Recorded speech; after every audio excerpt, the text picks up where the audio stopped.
Tu vois, ici, on est dans un quartier à majorité de vieilles personnes. Hein. C'est-à-dire que les urbanistes conçoivent des logements dits sociaux. Hein.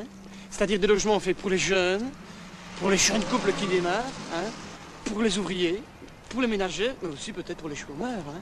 Tout ceci dans le plan d'une restructuration des plans de secteur visant à vaincre la solitude du troisième âge en l'intégrant à la population active.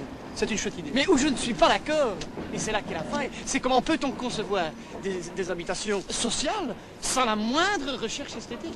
Ça n'est pas possible. Hein. Je suis désolé, allez. Hein. Bon, ils avaient pensé à installer des cerisiers du Japon tout le long des allées. Tu vois, un peu dans le style cité balnéaire anglaise. C'est une riche idée. Est-ce que tu crois qu'ils l'ont fait? Est-ce que tu crois qu'ils l'ont fait? Non. Si, ils l'ont fait. C'était pas mal parti. Mais ils se sont arrêtés là. Et c'est ça qui est dommage. Hein. Tu vois, c'était de la poudre aux yeux. Ils ont jeté de la poudre aux yeux, les gens ont dit oui, mais non. Moi, j'ai été observateur, j'ai remarqué qu'on s'est arrêté à un moment et c'est ça qui est dommage. Regarde, qu'est-ce qui te saute la première fois que tu vois ça? La première chose qui te saute aux yeux. Les briques. C'est les briques rouges. Ouais. Et le rouge, c'est la couleur de quoi? Le rouge, c'est la couleur du sang, le rouge, c'est la couleur des Indiens. C'est la couleur de la violence. Hein? Alors que le fléau de notre société, et tout le monde s'accorde à le dire, est la violence, ils vont te foutre des briques rouges. Mais le rouge, c'est aussi la couleur du vin, mon Dieu. Le vin qui dit pot de vin. Ouais. Parce que tout ça, c'est magouille et compagnie, c'est politico, je ne sais pas tout quoi, mais tu vois, c'est des histoires de fric. Et ça me désole, hein. Attention, tu vas n'importe où avec ta caméra.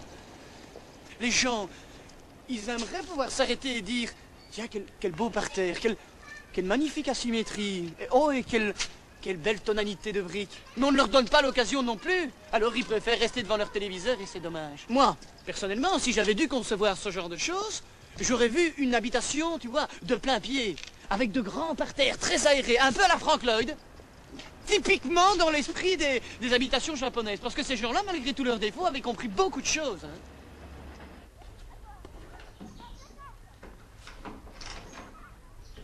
Parce que tu sais, privilégier l'esthétique, c'est une chose, privilégier le fonctionnel, c'est en être une autre. Et ces gens-là ont trop privilégié le fonctionnel.